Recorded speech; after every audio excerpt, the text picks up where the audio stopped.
पंचनामा लिहिला का याच्यावर हे झालं का ते झालं का तुम्हाला काय अधिकार बोलायचा त्याचा काय संबंध आहे हा त्याला नाही म्हणला मग नाही म्हटलो ना तू सांगितलं नाव लिहायचं मला करणे तो वाचाचा अधिकार आहे मग. अरे बाबा आता तू नाही केली ना सही तुला म्हटलं मी परत कर म्हणून नाही म्हणणं यायचं अरे वाचू देत नाही म्हणून सरी कर shooting एखादं. कर शूटिंग कर कोण आहे इथं का भांडवल का भोसडीच्या होते काय ते? तुम्ही आमचे मालक नाही बोलता आमच्याशी.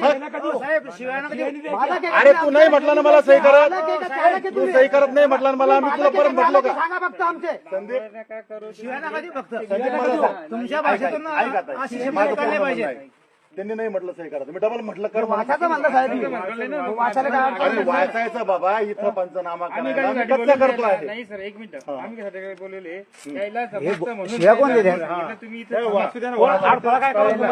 हो, पहिली गोष्ट आम्हाला काय आम्ही शेतकरी आम्ही हे लोच्यामध्ये जात नाही. वडिलाच्या वेळेस नाही म्हटलं तू इथं लिहून घ्यायचं होतं म्हणून आपलं ज्यावेळेस वडिलाचं प्रकरण घडलं त्या होतं स्थिती बिंद होतो तेव्हा हा मग असं तेच म्हणलं ऐकायचं तुम्हाला बाकी काय आपलं होणार आहे की इथं आणखी त्या स्थिती पाटील भेटणार भेटन का ते ग्रामपंचायत मध्ये पोरगा आमचं.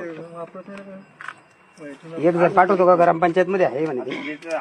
अरे मी बरं झालं तुमच्या बाजीवर खुर्चीवर बसलो नाही अरे इथं आम्ही का उठून येणार आहे साहेब तुम्हाला तुमचं बोलूच नका ना यार तुम्ही तुम्हाला सही करायचं नाही म्हटलं